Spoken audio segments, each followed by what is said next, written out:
जय हिंद। मेरा नाम शिवम तिवारी। आप देख रहे हैं खान ग्लोबल स्टडीज। जिस प्रकार से हम देख रहे हैं हमारे आसपास लगातार प्राचीन काल से भारत विश्व गुरु बनने की कोशिश कर रहा है, उसी दिशा में अभी अभी एक कदम भारत ने और बढ़ाया था जब हमने भेजा है चंद्रयान 3 चंद्रमा की धरती पर, दक्षिणी ध्रुव पर, मतलब साउथ पोल में हमने भेजा था जब चंद्रयान, और भारत चंद्रमा की धरती पर उतरने वाला चौथा देश बन गया था और चंद्रमा के दक्षिणी ध्रुव में पहुंचने वाला पहला देश बन गया था और सबसे कम बजट में भारत ने करके दिखाया था। ये तो बात रही स्पेस प्रोग्राम की, और यहां पर अब बात हो रही है पूरे विश्व भर में भारत का नाम बनाने की और एक बार फिर से एक और कदम आगे बढ़ाने की, विश्व गुरु बनने की तरफ। यहां पर अब अभी अभी हमने देखा एक सम्मेलन हुआ। अगर यह सम्मेलन भारत में ना भी हुआ होता तब भी आपके एग्जामिनेशन के लिए बहुत ही ज्यादा जरूरी था। और अगर ऐसा सम्मेलन G20, जहां पर विश्व के आप बोल सकते हैं 19 सबसे महत्वपूर्ण देश और एक बहुत ही महत्वपूर्ण संगठन 2022 तक की स्थिति तक यहां पर 19 देश और एक संगठन आपको देखने के लिए मिला था, राइट। तो इसकी बैठक जब भारत में हो रही है तो अब आपके लिए बहुत ही ज्यादा इंपॉर्टेंट हो जाता है। अभी अभी यह सम्मेलन खत्म हो चुका है, 9 से 10 तारीख तक में इसका शिखर सम्मेलन भारत के दिल्ली पर ही आयोजित हो रहा है। तो अब हम देखते हैं कि यहां से आखिर कौन कौन से इंपॉर्टेंट क्वेश्चन हो सकते हैं जो कि आपके एग्जाम में, आपकी परीक्षा में आ सकते हैं। और मेरा जो हमेशा से एक ही पॉइंट ऑफ व्यू रहता है कि अगर आप किसी एग्जामिनेशन की तैयारी नहीं भी कर रहे हैं तब भी यह चीज तो आपके लिए इंपॉर्टेंट है ही, क्योंकि भारत में हो रहा है तो भारत के बारे में जानना बहुत ही ज्यादा महत्वपूर्ण हो जाता है। अब मेरे पीछे आपको कुछ दृश्य दिखाई दे रहा है, आखिर ये हो क्या जाता है, एक बार इस पर भी एक नजर मारते हैं, क्योंकि ये लोगो तो आपको हर जगह दिखाई दे रहा होगा। तो ये आपको कुछ भारत के झंडे के रंग का ही देखने के लिए मिल रहा है, ऊपर केसरिया है, नीचे हरा है और कुछ कुछ आपको सफेद कलर भी देखने के लिए मिल रहा है। यहां पर हमारी प्यारी पृथ्वी है और ये कमल हो जाता है। कमल को आपको किसी राजनीतिक पार्टी से जोड़ना नहीं है।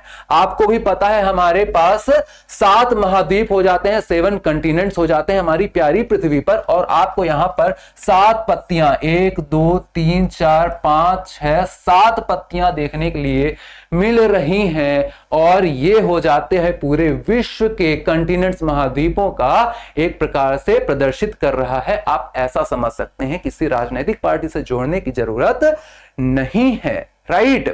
कौन सा एडिशन है, आपसे ऐसा भी पूछा जा सकता है जो हो रहा है भारत में, तो 18th एडिशन हो जाता है, 18वां संस्करण हो जाता है। कब हो रहा है? 2023 में हो रहा है। अब आपको यहां देखने के लिए मिल रहा है भारत, इंडिया। यह भी एक बहुत ही ज्यादा चर्चित विषय रहा है, इसके बारे में फिर कभी विस्तार से बात की जाएगी। और यहां पर आपको देखने के लिए मिलेगा 2023। इसके नीचे भी कुछ अक्षर लिखे हुए हैं जैसे वसुधैव कुटुंबकम। क्या लिखा हुआ है? ध्यान से पढ़ना है, वसुधैव कुटुंबकम, राइट। नीचे one earth, one family, one future. One earth मतलब एक पृथ्वी, एक परिवार, एक भविष्य। वसुधैव कुटुंबकम, वसुधा, वसुधा मतलब पृथ्वी, धरती, कुटुंबकम मतलब परिवार। वसुधैव कुटुंबकम मतलब ये जो पूरी पृथ्वी है हमारा परिवार है। जब हमने चंद्रयान 3 लॉन्च किया था, आपको पता है कि ब्रिक्स की समिट पर शामिल हुए थे हमारे प्रधानमंत्री श्री नरेंद्र मोदी जी। वहां से ही उन्होंने पूरे विश्व को संबोधित किया और ऐसा बोला था कि जो चंद्रयान 3 हमने भेजा है, जो हमने ऐतिहासिक कदम उठाया है, वो ना सिर्फ भारत की जीत है बल्कि पूरी मानवता की जीत है। और वहां पर भी उन्होंने ये बोला था, क्योंकि हमारा हमेशा से क्या रहा है दृष्टिकोण, पूरी पृथ्वी हमारा परिवार है और जो परिवार का भविष्य है वही पूरी पृथ्वी का भविष्य होने वाला है। तो ये चीजें आपको अच्छे से अपने अंतर्मन में बसा कर रखनी है, राइट। यहां पर बहुत सारे देशों के राष्ट्राध्यक्ष बैठे हुए हैं, इनके बारे में भी जानकारी देखेंगे क्या क्या हो जाता है। सबसे पहले सवालों के माध्यम से आज हम शुरू करने वाले हैं। सवाल पढ़िए ध्यान से, किस प्रकार से आ सकता है। 18वें G20 2023 की थीम क्या है आपको बताना है। What is the theme of 18th G20, जो कब हुआ है? 2023 में हुआ है, 2023 में हुआ है। One earth, one world, one future. English पे ही आप ध्यान दीजिए, हिंदी पर आप याद रखने के लिए जरूर कर सकते हैं, लेकिन जब भी बात आती है संक्षिप्त नाम, एक्रोनिम्स की, तो मैं यही बोलूंगा, फुल फॉर्म्स जब भी आपको याद करने की जरूरत पड़ती है तो आप पूरा ही याद करिए। जब थीम्स याद करने की बात होती है तब भी आप इंग्लिश पर ही याद करिए। जब भी किसी जगह के नाम याद रखने की बात आती है तो आप इंग्लिश पर ही याद रखिए, देवनागरी लिपि पर ही आप याद रखिए। राइट, जैसे आपको अगर अर्थ लिखना है तो आप इसी प्रकार से अर्थ लिखकर याद करिए, लेकिन फिर भी आपको याद इंग्लिश ही करना है, चाहे आप इंग्लिश लैंग्वेज में ही करें चाहे देवनागरी लिपि पर करें। राइट, ऑप्शन पढ़िए, one earth one world one future. Next option, one nation one family one future. Next option, one earth one family one future. Next option, one family one India और United India.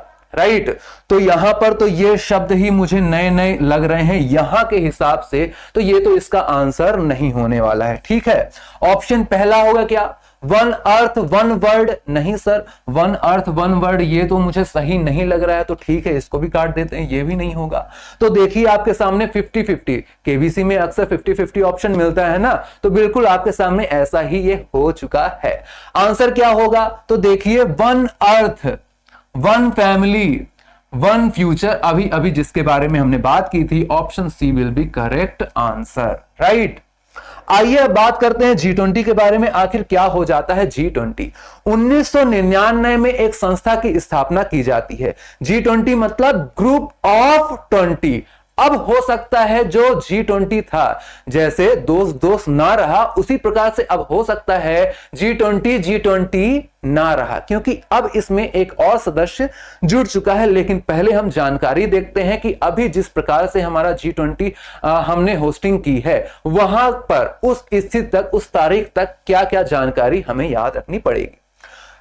G20 की स्थापना 1999 में होती है। पहली बैठक जैसे भारत में हो रही है 18वीं बैठक, राइट, उसी प्रकार से पहली बैठक हुई थी अमेरिका पर, और अमेरिका में भी कहां, यूएसए में भी कहां, तो वॉशिंगटन डीसी पर। राइट, आपको यह भी याद रखना है मुख्यालय, कई संस्थाओं का मुख्यालय होता है, जैसे नाटो का मुख्यालय हो गया, ब्रुसेल्स में हो गया। राइट, इसी प्रकार से यहां पर आपसे अगर मुख्यालय पूछा जाता है तो आपको याद रखना है G20 G7 इनका कोई मुख्यालय नहीं होता है। जो देश करता है इसकी अध्यक्षता, वही इसका अस्थायी मुख्यालय बनाता है, और वहीं पर से थोड़े काम धाम होते रहते हैं। कुल मिलाकर आपको ऐसी ही बातें याद रखनी है कि यहां पर no permanent headquarter and staff. Right, अगला पॉइंट, यहां पर बात की जा रही है आधिकारिक भाषा, ऑफिशियल लैंग्वेज क्या होने वाली है, तो आप बोलेंगे 3 लैंग्वेज होने वाली है, EFS। EFS मतलब इंग्लिश, फ्रेंच और स्पेनिश। राइट, ये 3 लैंग्वेज हैं, आपको अच्छे से याद रखनी है। आप जल्दी से एक बार कमेंट बॉक्स में बता दीजिए कि हमारी 8th शेड्यूल में, 8वीं अनुसूची में कितनी लैंग्वेज है, कितनी भाषाएं हैं 2023 तक की स्थिति पर। राइट, अगले सवाल पर आते हैं। नेक्स्ट पॉइंट आपके सामने लिखा हुआ है कि G20 या ग्रुप ऑफ 20 एक अंतर सरकारी मंच है, inter governmental forum that includes 19 countries, 19 देशों का यह समूह हो जाता है। साथ में द यूरोपियन यूनियन मतलब यूरोपीय संघ, मतलब यहां पर आपको कुल मिलाकर 20 निकाय देखने के लिए मिलेंगे, जिसमें से 19 देश हो जाएंगे, और साथ में एक यहां पर संघ होगा जो कि हो जाता है यूरोपियन यूनियन। राइट, अभी की स्थिति में मैं बात कर रहा हूं। Next point, G20 is premier forum for international economic cooperation representing approximately 85 of global GDP। 85% पूरी ग्लोबल GDP मतलब पूरे विश्व के सकल घरेलू उत्पाद की अगर हम बात करते हैं तो उसका 85% ये कवर करता है। पूरे वर्ल्ड के अगर हम ट्रेड व्यापार की बात करते हैं तो 75% ये कवर करता है 2023 की स्थिति तक। फिर से मैं बोल रहा हूं, बार बार क्यों बोल रहा हूं वो आगे बताऊंगा। और लगभग 2/3 जनसंख्या पूरे विश्व की यही कवर करता है। मैंने क्या क्या बोला, GDP कितने परसेंट, 85%, ट्रेड कितना, 75%, जनसंख्या पॉपुलेशन कितनी कवर करता है, ऑलमोस्ट 66%, मतलब 2/3 के आसपास। राइट, नेक्स्ट पॉइंट, अब आइए देखिए यहां पर अगला सवाल आपके सामने। सभी बच्चों को वीडियो रोक लेना है, आंसर करना है, फिर इसके बारे में उत्तर आपको कुछ ही देर में मिल जाएगा और with explanation. Which group has become the new member of G20? G20 का नया सदस्य कौन सा समूह बना है? देखिए अभी अभी जो मैंने आपसे बोला था G20 ना रहा, क्योंकि अब इसमें एक और सदस्य जुड़ चुका है और इस सदस्य का नाम क्या हो जाता है यही आपको बताना है। और यह सदस्य के जुड़ने के बाद इसका नाम हो जाएगा G21, राइट। तो यहां पर अभी हमने देखा था कि 19 देश थे, एक यूरोपियन यूनियन हो गया, राइट, और एक हो जाएगा अफ्रीकन यूनियन। मतलब इसका आंसर क्या हो जाएगा? Option number 1 African union. You से आप एशियन यूनियन नहीं कर लेंगे, ऑस्ट्रेलियन यूनियन नहीं कर लेंगे, अच्छे से याद रखना है अफ्रीका यूनियन की यहां बात की जा रही है। अफ्रीकन यूनियन जिसमें 55 कंट्रीज 55 देश हो जाते हैं। आइए उसके बारे में बात कर लेते हैं। अफ्रीका कहां पर हो जाता है इसके बारे में थोड़ी बातें कर लेते हैं। आपको पता है, अगर आपने इसको देखा है, थोड़ा सा भी चित्र देखा है, तो आपको पता होगा कि यहां पर प्रधानमंत्री नरेंद्र मोदी जी ने जब संबोधित करना शुरू किया है पूरी समिति को, तो उन्होंने बोला कि एक अध्यक्ष की भांति, एक अध्यक्ष के रूप में मैं सबसे पहले मीटिंग स्टार्ट करने से पहले यह बोलना चाहूंगा कि हम एक नए देश को यहां पर परमानेंट कंट्री के रूप में, परमानेंट मेंबर के रूप में नियुक्त कर रहे हैं, ऐड कर रहे हैं, शामिल कर रहे हैं। और यहां पर इन्होंने बुलाया, इनका नाम हो जाता है अजाली असौमानी। अजाली असौमानी हो जाता है। कौन है इसके बारे में बात करते हैं। और जैसे ही फिर यहां पर एस जयशंकर जी उनको लेकर आते हैं, यहां पर उनकी सीट रखी जाती है, उनका नेम प्लेट रखा जाता है, और फिर वो बैठने से पहले प्रधानमंत्री नरेंद्र मोदी जी के गले मिलते हैं, फिर यहां पर हाथ मिलाते हैं और फिर यहां पर बैठते हैं, अपनी चेयर पर अपना पद ग्रहण करते हैं। लिखा हुआ है साफ साफ, अफ्रीकी संघ बना है G20 का स्थायी सदस्य, मतलब permanent country. African union president, African union तो बन गया है इसका सदस्य। अब इसके जो अध्यक्ष हैं वो यहां पर करने वाले हैं। जैसे G20 पर यहां पर प्रधानमंत्री नरेंद्र मोदी जी ही क्यों बैठे थे? क्योंकि वो हमारे देश के राष्ट्राध्यक्ष हो जाते हैं यहां पर वास्तविक जब हम बात कर रहे हैं, राइट, प्रधानमंत्री नरेंद्र मोदी जी। ऑलराइट, और उसी प्रकार से यहां पर अफ्रीकन यूनियन की अध्यक्षता कौन कर रहे हैं? तो इनका नाम हो जाता है अजाली असौमानी। और यहां पर वही आपके सामने तस्वीर पर बने हुए हैं, जिनकी तस्वीर आप थोड़े बड़े चेहरे पर, थोड़े बड़े चित्र पर आप यहां पर भी देख सकते हैं। अफ्रीकन यूनियन के बारे में अगर थोड़ी सी जानकारी की हम बात करते हैं तो 55 देशों का यह एक समूह हो जाता है, जिसका हेडक्वार्टर कहां है? अदिस अबाबा। अदिस अबाबा कहां हो जाता है? तो आप बोलेंगे इथियोपिया पर हो जाता है। सर इथियोपिया कहां है सर? एक बार घुमा भी तो आइए। तो रुकिए जरा, थमिए जरा, चलकर आते हैं, घूम कर आते हैं।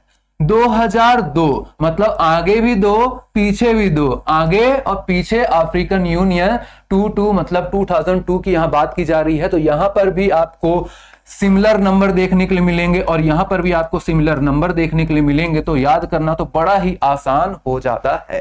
प्रेसिडेंट कौन है? बार बार हमने बात की, अजाली असौमानी इनका नाम हो जाता है। प्रधानमंत्री नरेंद्र मोदी जी भारत के हो जाते हैं, 15वें प्रधानमंत्री हो जाते हैं, नीति आयोग के अध्यक्ष हो जाते हैं, CSIR के अध्यक्ष हो जाते हैं। यह आपको पता होना चाहिए।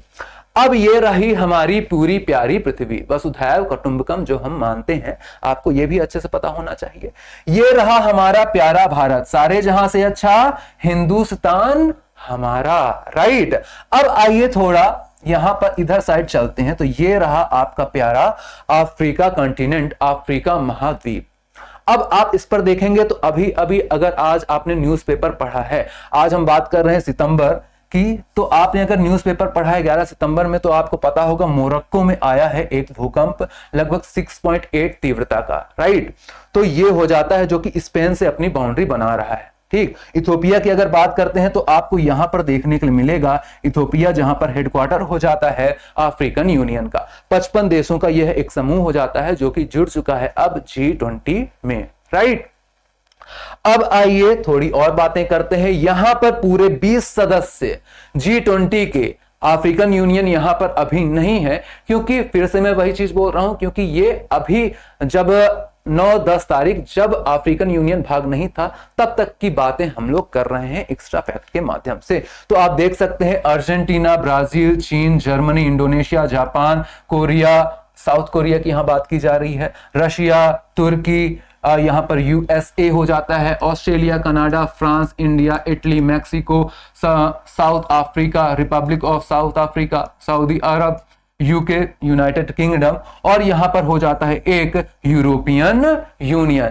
ये कुल 20 मेंबर हो गए किसके? G20 के, ग्रुप ऑफ 20 के। इनके कुछ अध्यक्ष, राष्ट्राध्यक्ष, प्रधानमंत्री, प्रेसिडेंट सब आपके सामने हैं।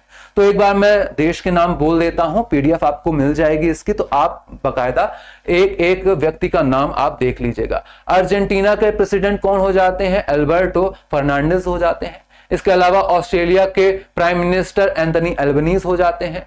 यहां पर ब्राजील के प्रेसिडेंट लूला डी सिल्वा हो जाते हैं। कनाडा के प्राइम मिनिस्टर कौन हो जाते हैं? जेम्स ट्रूदेव हो जाते हैं। इसके अलावा चीन के, आपको यह भी याद रखना है, चीन के प्रेसिडेंट और रशिया के प्रेसिडेंट जिनका नाम हो जाता है व्लादिमीर पुतिन, G20 की यात्रा पर, G20 समिट पर शामिल नहीं हुए थे। यह भी आपके लिए महत्वपूर्ण बिंदु बन सकता है एग्जाम पेपर में, राइट। इसके अलावा यहां पर भी और कई सारे राष्ट्राध्यक्ष हैं, जैसे फ्रांस के हो गए, जर्मनी के, इंडिया के, इंडोनेशिया के। यहां पर आपको यूके के ऋषि सुनक देखने के लिए मिल रहे हैं, कोरिया के तुर्की के देखने के लिए मिल रहे हैं, साउथ अफ्रीका के प्रेसिडेंट देखने के लिए मिल रहे हैं, सिरिल रामाफोसा। इसके अलावा आपको यहां पर सऊदी अरब के किंग देखने के लिए मिल रहे हैं। इनके बारे में हम बात कर चुके हैं, व्लादिमीर पुतिन जिनका नाम हो जाता है। यहां पर आपको रिपब्लिक ऑफ कोरिया के यून सुक यूल देखने के मिल रहे हैं। मैक्सिको की प्रेसिडेंट आपको देखने के लिए मिल रहे हैं। जापान के प्राइम मिनिस्टर जिनके ऊपर हो चुका है जानलेवा हमला, जैसे ही G7 की समिट पर शामिल हुआ था भारत, उसके कुछ दिनों पहले ही यहां पर इन पर जानलेवा हमला देखने के लिए मिला था, राइट।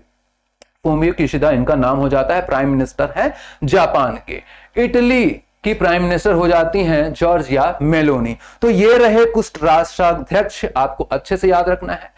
अब बात करते हैं कुछ और नाम, जैसे यहां पर चीन के जो प्रेसिडेंट हैं वो तो शामिल नहीं हुए, ना ही रूस के प्रेसिडेंट शामिल हुए, राइट। तो इनकी जगह किसी ने तो भाग लिया होगा। जी हां, आइए उनकी ही बात करते हैं। तो यहां सवाल पढ़िएगा ध्यान से, यह सवाल भी काफी महत्वपूर्ण इंपॉर्टेंट बनता है।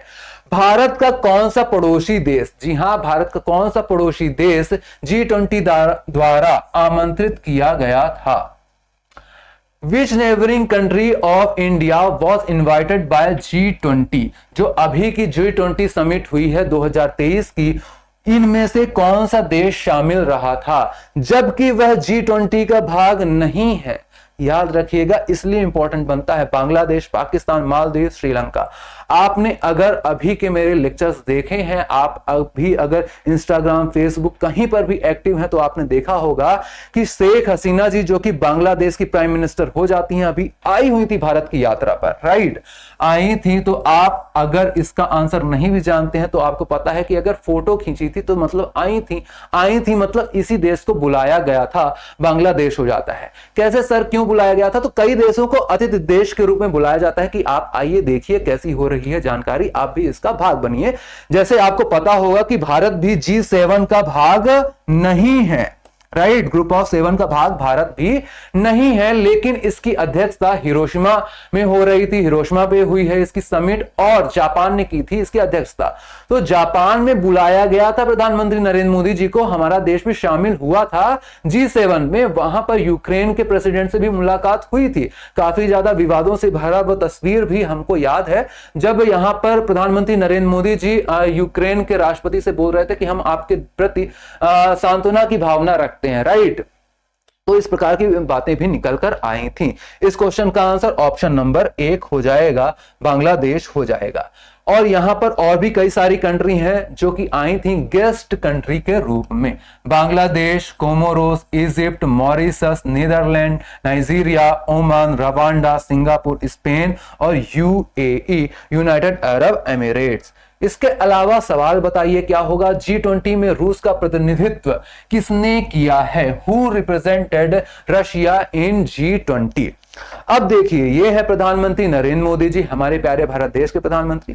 इनके बगल में इनके 2 अनमोल रतन, कौन? एक हो गए हमारे बहुत ही अच्छे दोस्त व्लादिमीर पुतिन, और एक उनसे भी ज्यादा अच्छे दोस्त, समझ तो रहे हैं ना? जी हाँ, यहां शी जिनपिंग की बात की जा रही है। ठीक है, मैं मजाक बिल्कुल नहीं कर रहा हूं, मजाक में आप नहीं लीजिएगा। चीन के ये हो जाते हैं कौन? चीन के हो जाते हैं प्राइम मिनिस्टर। इनका नाम क्या है? आप बोलेंगे ले कियांग, ले के कियांग। अब इनका नाम ही इतना आसान होता है कि जब मैं बोल रहा हूं तभी मुझे बार बार याद करना पड़ रहा है कि आखिर इनका नाम क्या है। नेक्स्ट ये हो जाते हैं रसिया के फॉरेन मिनिस्टर, विदेश मंत्री। इनका नाम क्या है? आप बोलेंगे इनका नाम हो जाता है Sergei Lavrov. Right, Sergei Lavrov Russia के हो जाते हैं। और यहां पर ली केकियांग हो जाते हैं प्राइम मिनिस्टर ऑफ चीन। तो ये दोनों नाम आपको याद रखने हैं। चीन का रिप्रेजेंटेशन इन्होंने किया है। और यहां पर अगर सवाल पूछा जा रहा है रूस के बारे में तो सरगेई लावरोव होगा इस प्रश्न का उत्तर, क्योंकि व्लादिमीर पुतिन और शी जिनपिंग तो आए ही नहीं है, तो दो ऑप्शन तो आप पहले ही कैंसिल कर सकते हो। राइट, अब आइए अगले बिंदु पर आते हैं। यहां पर आपसे पूछा जा रहा है कि कौन सा देश 19वें G20 की मेजबानी करेगा? Which country will host the 19th G20 summit? Answer क्या होने वाला है? ब्राजील, साउथ अफ्रीका, दक्षिण अफ्रीका, अमेरिका, इंडोनेशिया या हमारा प्यारा भारत देश? आंसर क्या होगा इस सवाल का? आइए बातें करते हैं। तो आपको पता ही है कि हमारे प्रधानमंत्री नरेंद्र मोदी जी नवंबर के आसपास गए हुए थे इंडोनेशिया पर। इंडोनेशिया की भी एक जगह हो जाती है पाली, यहां पर ये गए हुए थे और वहीं पर से इन्हें अध्यक्षता मिली थी किसकी? G20 की। राइट, जोको विडोडो जो कि हो जाते हैं इंडोनेशिया के, उन्होंने ही यहां पर अध्यक्षता सौंपी थी भारत के प्रधानमंत्री को। तो मतलब ये तो हो गया 17th एडिशन। कब हो गया? 2022 में। राइट, 18th एडिशन पहले ही बात कर चुके हैं कि इंडिया कर रहा है, 2023 में कर रहा है। तो मतलब यहां पर 19वां पूछा जा रहा है, तो अगला वाला कौन कर रहा है? सिंपल सा सवाल ऐसा था, लेकिन सवाल आपसे एग्जाम में इसी प्रकार से आएगा, ईयर आपको नहीं देगा। अगर ईयर भी उसने दे दिया तब तो आप आसानी से पहचान जाएंगे। एग्जामिनर ऐसा थोड़ी चाहेगा कि आप इतने आसानी से, आपको हलवा थोड़ी खिलाना चाह रहा है। ब्राजील की अगर बात कर रहे हैं तो आपको याद रखना है 2024 में ये करने वाला है अध्यक्षता, और ये होने वाला है 19th एडिशन, 19वां संस्करण। इसका अगला एडिशन करने वाला है साउथ अफ्रीका, दक्षिण अफ्रीका, और ये होने वाला है इसका 20वां एडिशन, और ये होगा 2025 में। राइट, अमेरिका करने वाला है इसका अध्यक्षता कब? 2026 में हो जाएगा, और एडिशन हो जाएगा इसका 21। राइट, तो ये बातें आपको इतनी पता होनी चाहिए। नेक्स्ट, यहां पर जो मैंने अभी लिखा, अभी समझाया, वो है, आप स्क्रीनशॉट ले सकते हैं। अगली बात, यहां पर आपको नटराज की मूर्ति देखने के लिए मिल रही है। भारत मंडपम जहां पर ये पूरा एग्जीबिशन हुआ है, पूरी बैठक हुई है, तो उसी के बाहर लगी हुई है ये नटराज की मूर्ति। राइट, नटराज की मूर्ति जो कि अष्ट धातु से बनी है। नटराज किसको समर्पित है? कौन से देवता को समर्पित है? तो आप बोलेंगे रौद्र रूप, जो कि भगवान शिव का है, उनको समर्पित हो जाती है। तो ये चीज आपको याद रखनी है। तस्वीर आप देखते रहिएगा, तस्वीर ही आपको लंबे समय तक याद रहने वाली है।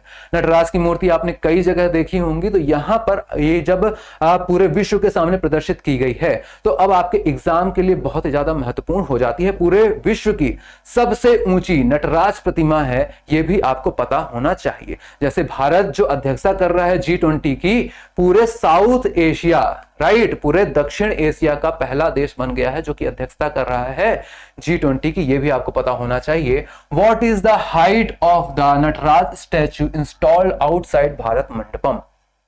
भारत मंडपम के बाहर स्थापित की गई नटराज प्रतिमा की ऊंचाई कितनी है? 26 feet, 28 feet, 30 feet, 32 feet. Answer क्या होगा इस सवाल का? देखिए, कई जगह आपको 27 फीट भी देखने के लिए मिला होगा। राइट, 27 फीट भी कई जगह देखने के लिए मिलेगा, लेकिन जब भी आप गवर्नमेंट की वेबसाइट्स देखेंगे तो आपको ज्यादातर जगह 28 ही देखने के लिए मिलेगा। तो आप 28 ही आंसर करेंगे अगर दोनों ऑप्शन में रहता है, तब की मैं बात कर रहा हूं। 27, 28 दोनों। अगर दोनों में से एक ही है, मान लीजिए 27 ही बस है ऑप्शन में, तो अब आप 27 कर दीजिएगा, कोई दिक्कत नहीं है, लेकिन इसका सही आंसर 28 ही मानिएगा। राइट, आंसर इसका ऑप्शन नंबर बी। अब आइए आप नोट कर सकते हैं नटराज प्रतिमा के बारे में भी कुछ जानकारी, जैसे सबसे ऊंची नटराज की प्रतिमा हो जाती है 28 फीट ऊंची है और ये भगवान शिव को समर्पित हो जाती है। किसको समर्पित हो जाती है, कौन से भगवान को, तो आप बोलेंगे भगवान शिवा को समर्पित हो जाती है, राइट। कौन सी पद्धति से बनी थी, कौन सी विधि से बनी थी, तो आप बोलेंगे लॉस्ट वैक्स एक पद्धति हो जाती है मूर्तियां बनाने की, तो इसी से इसको बनाया गया था। किस यहां पर जो वंश था प्राचीन काल पे, तो ये किससे संबंधित हो जाती है, तो आपको यह भी पता होना चाहिए कि यह स्वदेशी टेक्निक हो जाती है जो कि चोला साम्राज्य ने पहले ही यूज करके इस प्रकार से मूर्तियां आदि निर्मित की थी। डायरेक्ट पूछा जाएगा कि जो नटराज की मूर्ति भारत मंडपम के बाहर स्थापित की गई थी उसका संबंध किस प्राचीन वंश से हो जाता है, तो आप बोलेंगे आंसर हो जाएगा चोल राजवंश, राइट। अगला पॉइंट भी देख लीजिए, तमिलनाडु के स्वामी मलाई के प्रसिद्ध मूर्तिकार राधा कृष्णन सतपति के द्वारा यह किया गया है, स्थापति के द्वारा किया गया है, राधा कृष्णन इनका नाम हो जाता है और उनकी टीम ने नटराज की मूर्ति को बनाया है। कुल मिलाकर यहां पर जो इंपॉर्टेंट है आपके लिए तमिलनाडु इंपॉर्टेंट हो जाता है कि तमिलनाडु के ही आए थे स्वामी मलाई के एक प्रसिद्ध मूर्तिकार राधा कृष्णन जी, आपके लिए ये महत्वपूर्ण है, स्थापति इनका नाम हो जाता है, राइट। नेक्स्ट, अब कई सारे एप्लीकेशन होंगे आपके फोन में, जैसे अभी आप YouTube पर देख रहे होंगे क्लास, हमारा एक एप्लीकेशन हो जाता है खान ग्लोबल स्टडीज।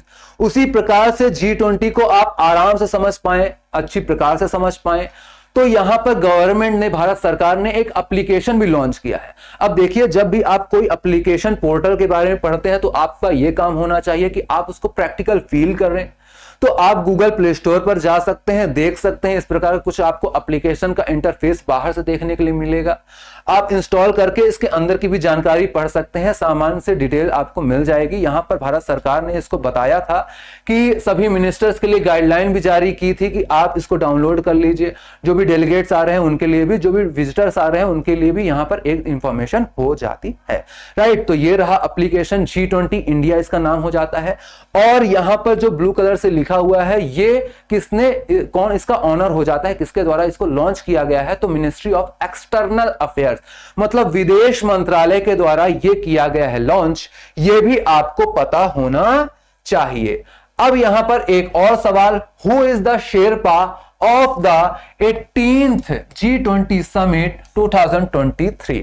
18वें G20 सम्मेलन 2023 के शेरपा कौन हैं? सुमन बेरी, अमिताभ कांत, BVR सुब्रमण्यम, सिंधु श्री खुल्लर। शेरपा मतलब कौन? कुल मिलाकर पूरी रिस्पॉन्सिबिलिटी G20 की जो भारत में हो रहा है उसका नेतृत्व कौन कर रहे हैं, उसकी अध्यक्षता कौन करने वाले हैं, पूरा दारोमदार रिस्पॉन्सिबिलिटी किसकी है? अमिताभ कांत जी की है, राइट। अमिताभ कांत ये नीति आयोग के CEO भी रह चुके हैं, आपको पता होना चाहिए, right. Option B will be correct answer. अब यहां पर एक होमवर्क का सवाल आपके लिए, इस नाम के बारे में कई बार हम बातें कर चुके हैं, इसी क्लास में आपको बताना है, who is the chairman of African Union? African Union का अध्यक्ष कौन है निम्नलिखित में से? Vladimir Putin, Xi Jinping, Azali Assoumani, या होने वाला है उर्सुला वोन डेर लेन? आंसर बताइएगा। और इन सभी ऑप्शन के बारे में आपको जानकारी है अगर, तो लिखिएगा डिटेल में कमेंट बॉक्स में, मैं सभी के आंसर उत्तर पढ़ने वाला हूं। और यहां पर बात हुई G20 के बारे में, जो महत्वपूर्ण प्रश्न बन सकते हैं आपके एग्जामिनेशन में, रिवीजन करना बिल्कुल मत भूलिएगा। ये सारी जानकारी आपके लिए बहुत ही ज्यादा महत्वपूर्ण हो जाती है। आप किसी भी एग्जाम की तैयारी कर रहे हैं, हर एग्जाम में ये सवाल यहां पर से आपके लिए जरूर देखने के लिए मिलेंगे। तो स्वस्थ रहिए, पढ़ते रहिए, इसी तरह की जानकारी के साथ हमारी दोबारा मुलाकात होगी। तब तक के लिए जय हिंद।